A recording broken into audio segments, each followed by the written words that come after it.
Hello everyone, DM Geezer Jim here back for our audiobook, Uncaged Faces of Sigil, continuing along on our read through of some really cool, interesting, useful stories about non-player characters that live in the city of Sigil in Planescape. Kind of gives the reader a picture of life within the city and certainly provides a dungeon master with a lot of adventure hooks, opportunities, and a lot of flavor and content to really give a little bit more of a sense of life and a sense of understanding of the city of Sigil in the Planescape setting as a whole. So we're going to continue as usual. We will read the article. We'll read the thing word for word, and we'll talk about gameplay mechanics and ideas at the end of the video. So let's get to it. Our next person is going to be Lissandra the Gateseeker. I was curious. That's what Lissandra said when the Berksheet approached asked her why, for power's sake, she'd come to Sigil, seeing as she had no jink to her name, not a single friend in the cage, and only a vague notion of doing research on portals. The young mage had just left her home on the prime material world of Toril and was completely straightforward in discussing her situation with strangers. Her beauty meant she had no problem getting folks to listen to her plight, but most warned her to be a bit more peery of strangers in Sigil. Of course, it took a lot of gum flapping before she hooked up with a blood who told her about the best place in town to learn the dark of the portals, the Fraternity of Orders Library at the city court. The blood was a governor himself, full of fanciful ego and potent bub, and when Lissandra asked him to just show her where the library was, he somehow found himself escorting her in.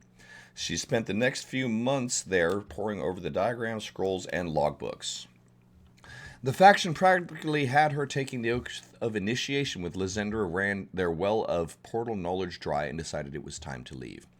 She'd been given the task of organizing and shelving books in return for her use of the library, and thought doing a bad job would get her the boot. So Lissandra reshelled every last tome in the library in a completely haphazard manner and with its spine facing the wall. It'd take the faction a solid month to figure out which book was there, much less get them back in order. I thought this place could use a bit of shaking up, she said, but she was whisked from the building and warned to keep mum about the literary mayhem within and to never show her face there again. Armed with a wealth of information, Lissandra hit the streets of Sigil again, now able to raise some jink. She began to sell the dark of the city's portals, giving locations, destinations, and gate keys needed, and was shocked at all the sods who'd been denied the right to know about the things in their own city. Lissandra thought it doubly ironic that she, a prime who couldn't spot portals the way most planers could, was the one bringing the knowledge to the streets. Of course, once word spread that Lissandra was taking secrets out of the hands of the high-ups and giving them to the masses, the Revolutionary League came knocking. They'd already had a good laugh over her job on the governor's precious library. Now the faction discreetly let her know that they were all about and left the door open. She was curious. Within a week, she was also a member. Lissandra is a big, natural beauty, tall with wide shoulders and thick blonde hair barely restrained by a thin lavender headband. Strong features dominate her face, full brows, tip-tilted green eyes, and a wide mouth. She wears a sparse, sleeveless yellow and lavender robe that split up the side for ease of movement. Her strong arms are bare, but for luminous gold wristbands, bracers of defense, and the amethyst ring of protection on the pinky of her left hand. Finally, she's never without her portal logbook, which has a leather strap attached to both ends of the spine so she can sling it over her shoulder. Any sod who touches the book's in for a rude surprise, a concentrated lightning bolt guaranteed to make him drop it, followed by a suggestion that he beats it fast. Lissandra doesn't put much effort into her appearance. She knows that she's attractive, but she hates attention. If a guy gawks, she puts her hands on her hips and silently glares. If a Burt gets flirtatious, she angrily tells him to pike it. But when it comes to gleaning the dark of portals from travelers, she's as patient as a petitioner waiting outside Yenwa-Ye's Palace of Judgment. The Gate Seeker, as she called by some, can be seen throughout the cage, approaching folks who stepped out of a portal she's particularly interested in. I'm curious. Where'd you come from? Needless to say, some portal hoppers are taken aback by her forwardness, not to mention peery and occasionally annoyed. But Lissandra gauges their reactions and responds appropriately, sometimes explaining that her motive is pure research and inviting the Sogs to check her story with anyone in the cage. Other times she might pay them a few coins for the information or even offer them the dark of a portal or two they might be interested in. Of course, the wizard doesn't just sit by a portal all day waiting for it to open. She also doggedly chases shifting portals looking to uncover the hidden patterns that govern each seemingly random shift. A blood who knows the patterns knows when and where the portals will appear, and that kind of knowledge can take a body far. Whatever she learns goes straight into her logbook, and though she's got a long way to go, she's dauntless in her task. To fund her one-woman quest, Lissandra struck deals with a number of well-connected cagers. For instance, she's got an agreement with Aluvius Ruskin, owner of Tivium's Antiquities. Ruskin's shop specializes in items needed for gate keys, and the Lissandra sends would-be travelers her way. What's more, the gatekeeper often sells information to Ruskin, namely the dark of various keys and portals. It's a lucrative partnership, but old Ruskin sometimes chews Lissandra out for telling sods where they can pick up gate keys cheaper, like the underground shop's parts and pieces. Recently, Lissandra found stable financial support from Zadara, a rich titan who agreed to act as her patron and secretly funds her research.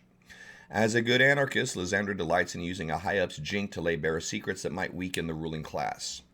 Of course, Zadara insists on being privy to whatever the gatekeeper learns, and Lissandra shares her knowledge with the titan, most of it anyway. And that's the end of our quick little article on Lissandra the Gate Seeker.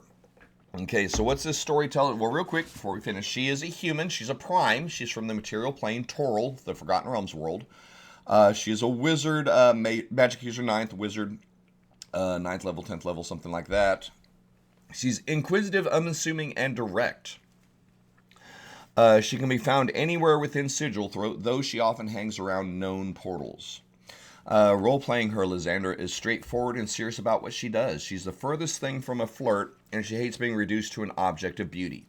Methodical and patient, she doesn't care how long it takes to get the needed information from a traveler, but she never grills or threatens her quarry. In combat, Lissandra doesn't shy away from her fight, using her staff of striking to dissuade an attacker, followed by magic missiles or lightning bolts. If needed, she'll teleport away from a battle or escape through a nearby portal, as she probably knows the gate key.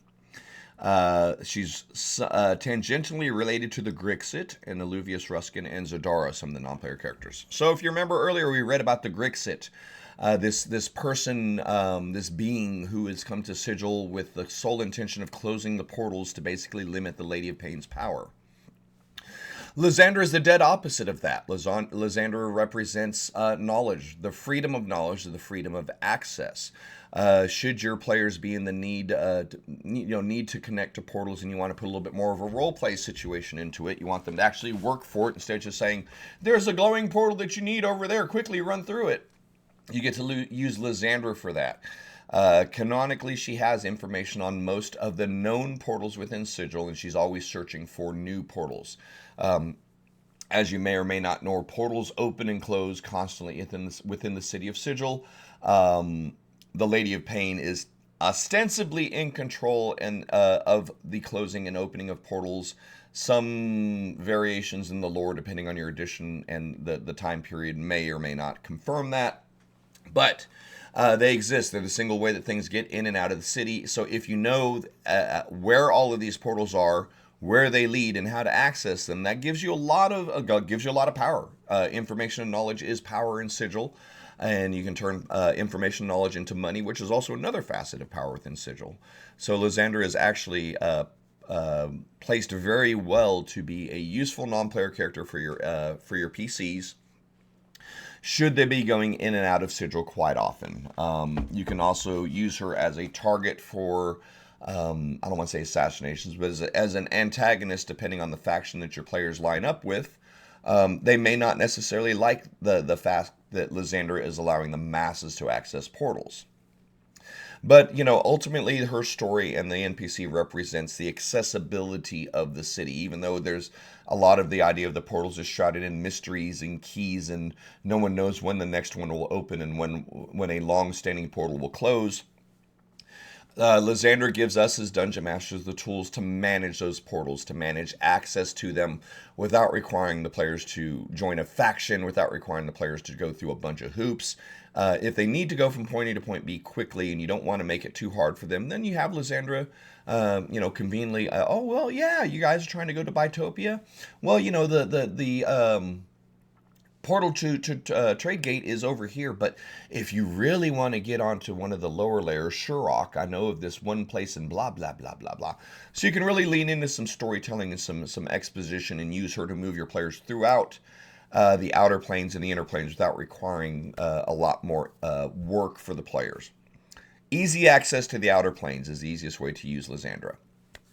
But that's the end of this video. Short little story, again, kind of discussing the portal system and where we had the Grixis trying to close them. We have Lissandra trying to allow the masses and the multitudes of the city to access portals. So you have the same coin, two sides of the same coin here. Pretty cool story. But above anything else, just remember, if you take anything out from it, take that the portals are the keys to moving, the keys to wealth, the keys to life within Sigil, and accessing portals is a big deal. But hey, hopefully you've enjoyed the video. Thank you so much for hanging out. We can continue through. We're about halfway through the book now. So if you've enjoyed it, likes, follows, subscribes are appreciated. If you know anyone that's into Planescape, push that share button. Say, hey, man, if you're enjoying this, I've been enjoying those videos. Man, you might enjoy this kind of stuff as well. Share. Leave me some comments. Let me know what you think. Let me know if you have some ideas. If you have any questions, would love to get into some depth with you. Feel free to join us over on the Twitch channel as well. We're there Tuesdays through Fridays, 11 a.m. to 1 p.m. Central Standard Time, just chatting some D&D. Hope to see you around. Thank you for your time, and we'll catch you for the next video.